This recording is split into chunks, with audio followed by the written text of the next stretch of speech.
In the year 1333, a North African Qadi named Ibn Battuta urged his tired mule through the bones of a city that had forgotten its own name.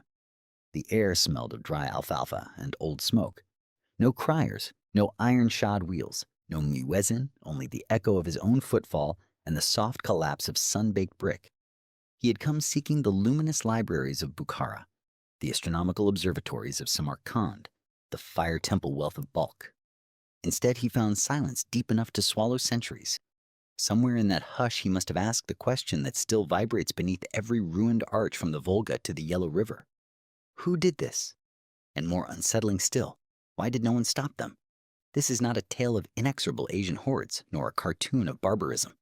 It is the biography of a wind, an idea that galloped out of the grasslands, rewired the arteries of continents, and taught the world that geography itself could be weaponized.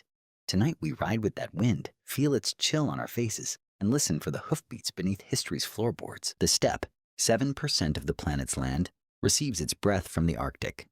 Cold, desiccated air scrapes the sky clean of moisture. Trees suffocate, leaving only a waist-high ocean of grass that can support life only if life keeps moving. 40,000 years ago, the first humans arrived here on foot, stalking mammoths with flint-tipped spears. 6,000 years later, they ceased to walk beside horses and began to think with them. An alliance that turned a pedestrian species into a projectile. A man on foot can shepherd perhaps 200 sheep across 30 kilometers a day. A man on a horse can oversee 1,000 animals across 100 kilometers and still have daylight to raid a neighbor, deliver a marriage proposal, or outrun a storm. Speed multiplied possibility, possibility multiplied ambition, ambition eventually multiplied the world. Around 3000 BC, somewhere near the copper-colored rivers of northern Kazakhstan, a girl slipped a rawhide thong through the mouth of a mare and discovered control without cruelty. The bit, one of humanity's first great user interface designs, turned prey into partner. And once horses could be ridden, they could be yoked. Carts followed, and with carts came the first mobile homes. Willow lattices wrapped in pressed sheep felt, white against the immensity. What the Mongols call gur, known to the outside world by the Turkic word yurt. Mobility became theology. A steppe proverb says, "A man who owns no house owns the horizon." But horizons, uncluttered by walls, are also highways. For ideas, for genes, for calamity. Out of these prairies rode the Proto-Indo-Europeans, ancestors to nearly half of today's human tongues. Their word for horse, equus, gallops unchanged across 4 millennia into Latin equus, Greek hippos, English equestrian. Their other word, marcos, becomes mare and survives even in Mandarin Ma and Mongolian Mori. Language itself became cavalry, colonizing minds faster than any army could march.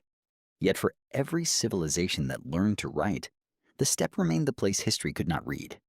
The Scythians, the Xiongnu, the Huns, peoples whose archives were the wind, appear only as footnotes in ledgers kept by terrified farmers.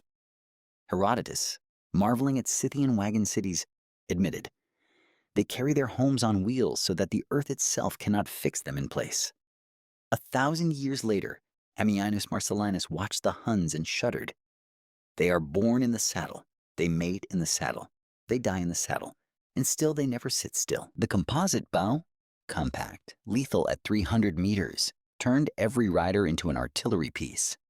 Add the stirrup, arriving from the steppe around the 4th century AD, and the rider becomes bolted to the horse, hips anchored, hands free to loose arrows, in a 360-degree killing field. Against such mobility, the walled gardens of Rome and Chang'an looked like potted plants waiting to be knocked over. By the 5th century, the Huns had prized open Europe's gates. By the 8th, the Khazars held the Caucasus. By the 10th, the Pechenegs terrorized Byzantium. Each wave receded, but not before depositing a sediment of fear deeper than any wall could reach. And then, just as the memory of Attila faded into lullaby, the steppe produced something new. Not merely a people, but a method. The 12th century draws to a close. The grass on the Mongolian plateau has greened and withered 120,000 times since the last great confederation. Tribes carry names that sound like coughs of cold air. Taichi Ud, Karid, Naima, Merkid. They worship Tengri, the eternal blue sky. They negotiate in blood and fermented mare's milk.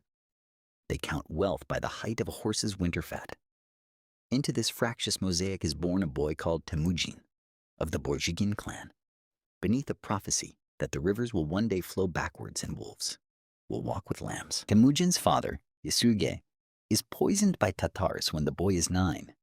His mother, Hualun, abandoned by their clan, keeps her 5 children alive on roots, marmots, and pride. At 14, Temujin murders his half-brother for stealing a fish. At 16, he is captured and enslaved in a kang of wood and iron. Each humiliation is a whetstone.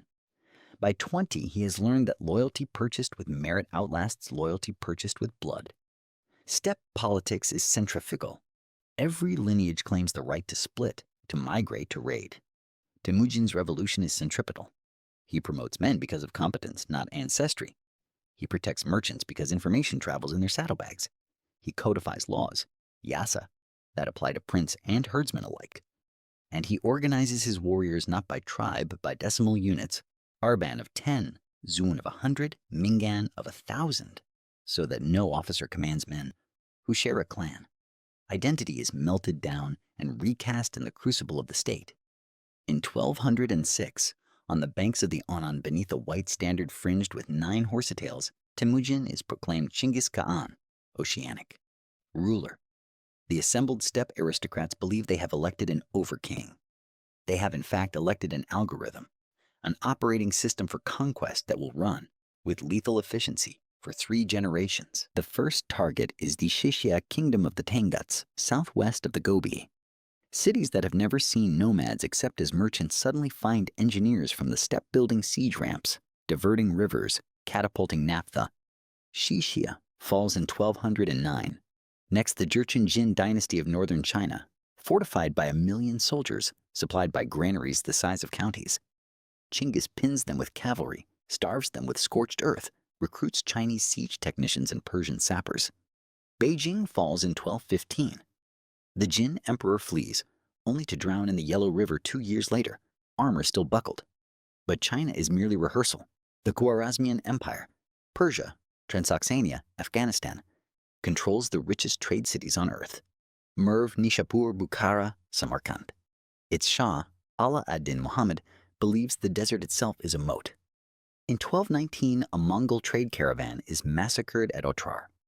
One governor's greed becomes a civilization's death sentence. Chinggis divides his army into tumans, columns of 10,000, each capable of traveling 300 kilometers in 4 days. They advance along parallel axes, herding refugees ahead of them like human flocks, converging on cities with the precision of a Swiss watch forged in hell. At Bukhara, the garrison is locked outside the gates. Citizens watch from the walls as Mongols promise mercy, then drive the defenders like sheep into the Amu Darya. At Samarkand, engineers breach the walls in 10 places. The Friday mosque becomes a stable. At Merv, the Shah's mother flees in such haste that her jeweled slippers are found in the desert. When the city falls, each Mongol soldier is allotted between 300 and 400 civilians to execute. Contemporary chronicles speak of more than 1 million dead. Modern demography suggests perhaps a quarter of that. Either way, the Oxus runs red, then black with flies.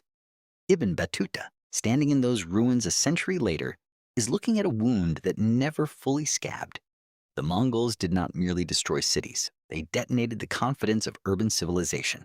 They proved that the steppe could not only raid the zone, it could digest it. But conquest is only half the algorithm. The other half is connection. From Korea to Crimea, the Mongol Empire enforces, at sword point if necessary, freedom of movement for merchants, missionaries, and mail riders. A courier can leave Karakorum and reach the Loire in 6 weeks. A Muslim merchant can travel from Tabriz to Khan Balik without changing currency because silver ingots stamped in Mongolian script are accepted everywhere. Paper money, passports, relay stations every 30 kilometers, 13th century globalization wearing fur-lined boots. Yet algorithms have no conscience. In 1227, Chinggis dies during the siege of the Shia capital. Some say thrown from a horse, some say by an arrow, some say carried off by the spirit of the Yellow River itself. His body is returned to Mongolia in a hearse drawn by 1,000 warriors who kill every living thing in their path to keep the secret of the grave. Even today, If you stand on the slopes of the Khenti Mountains and listen at dusk, locals will tell you the wind itself refuses to disclose the resting place of the Great Khan. The empire does not falter, it metastasizes. Urgedei, his third son, commissions a capital at Karakorum. Square walls, 4 gates, a silver tree that dispenses fermented mare's milk from its branches, and wine from its roots. It is the first city the Mongols ever build, and they build it as a message. We are no longer the steppe's orphans. We are its landlords. In 1236, the Mongol armies strike west again. 30,000 Tumans under Battuta and Subutai, the greatest field commander you have never heard of. They cross the Volga on rafts of inflated sheepskins. They take Kiev in December, ice on the Dnieper thick enough to support siege towers. They sack Krakow, Buda, Esztergom. At Mohi on the Sakho River, they annihilate the Hungarian host.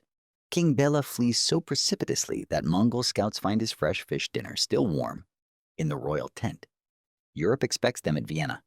Instead, they turn south to spend the summer of 1241 on the Croatian coast, collecting boats for an invasion of Italy that is aborted only by the death of Urgedei and the ensuing Kurultai, electoral council that recalls every prince to Mongolia. Imagine an alternate timeline where that Kurultai never happens, where the horsemen who drank from the Adriatic ride into Lombardy, meet the maritime republics, absorb Genoese shipwrights, and turn the Mediterranean into a Mongol lake. Would Columbus, a century and a half later, have sailed under a Mongol flag to discover a continent already tributary to the Great Khan? History pivots on such fragile hinges, but the centrifugal code reasserts itself. By 1260, the empire is 4 kingdoms, each still larger than most continents. In Persia, the Ilkhan Ghazan converts to Islam in 1295, rebuilding mosques his grandfather burnt. In China, Kublai founds the Yuan dynasty, completing the conquest Song ministers swore could not be done. In the Golden Horde, Berke embraces Islam and wages civil war against his cousin Hulagu, bringing the Mongol thunder full circle. The steppe, having once united Asia, now pits Muslim against Buddhist against Christian in the name of the same sky god. Yet even in fragmentation, they seed the modern. Persian astronomers under the Ilkhans refine tables Copernicus will use. Chinese gunpowder, carried by Mongol engineers, explodes for the first time on European battlefields. The Black Death, hitchhiking and fleas on caravan rats along the empire's roads, will kill a third of Europe, but also inflate the value of labor, ending serfdom and birthing the wage economy. Globalization always demands its pound of flesh. The Mongols merely collected in advance. And what of Mongolia itself? After the Yuan are expelled in 1368, the steppe reverts to tribalism, but a memory of unity lingers. Laws written in Uyghur script on birch bark speak of Chinggis as the wolf-born, the falcon-eyed, the man who bound the ocean of grass with an iron bridle. Even today, when Mongolian children learn to count, they begin with one that sounds like Han, the same root as hundred and unity, a linguistic fossil of the decimal army that once ruled the world. Stand at the ruins of Karakorum today, and you will see nothing but pasture. The Orkhon River still bends like a blue catgut string through the valley. Horses still graze where palace walls once stood. Yet beneath the grass lie shards of Chinese porcelain, fragments of Islamic lusterware, a Venetian glass bead, an archaeological whisper. Here the world rubbed shoulders without bothering to learn one another's languages. So when we speak of the Mongols, we are not speaking merely of devastation. We are speaking of the first great experiment in wired humanity, of a civilization that conquered by writing, ruled by circulating. The Mongols did not merely destroy cities. They detonated the confidence of urban civilization. They proved that the steppe could not only raid the zone, it could digest it. This is the legacy of the Mongol Empire, a reminder that even the most powerful civilizations can rise and fall with the winds of history. The Mongol Empire was a complex and multifaceted entity, full of contradictions and paradoxes. It was an empire of nomads who built a vast and sophisticated network of trade and communication. It was an empire of warriors who valued honor and loyalty above all else. The Mongols were a people of the steppe, and their culture and way of life were shaped by the harsh and unforgiving environment of the grasslands. They were a people of horses and livestock, and their economy was based on animal husbandry and trade. The Mongols were also a people of great spiritual depth and complexity. They believed in a powerful and mysterious force that governed the universe, and they had a deep respect for the natural world and the balance of nature. The Mongol Empire was a major factor in the development of global trade and cultural exchange. The Silk Road, which connected Europe and Asia, was a major conduit for the exchange of goods, ideas, and cultures. The Mongols were also responsible for the spread of technologies such as the compass, gunpowder, and the printing press. These technologies had a profound impact on the development of human civilization and helped to shape the modern world. In conclusion, the Mongol Empire was a complex and fascinating entity that played a major role in shaping the modern world. Its legacy can still be seen today in the cultures, traditions, and technologies that it helped to spread.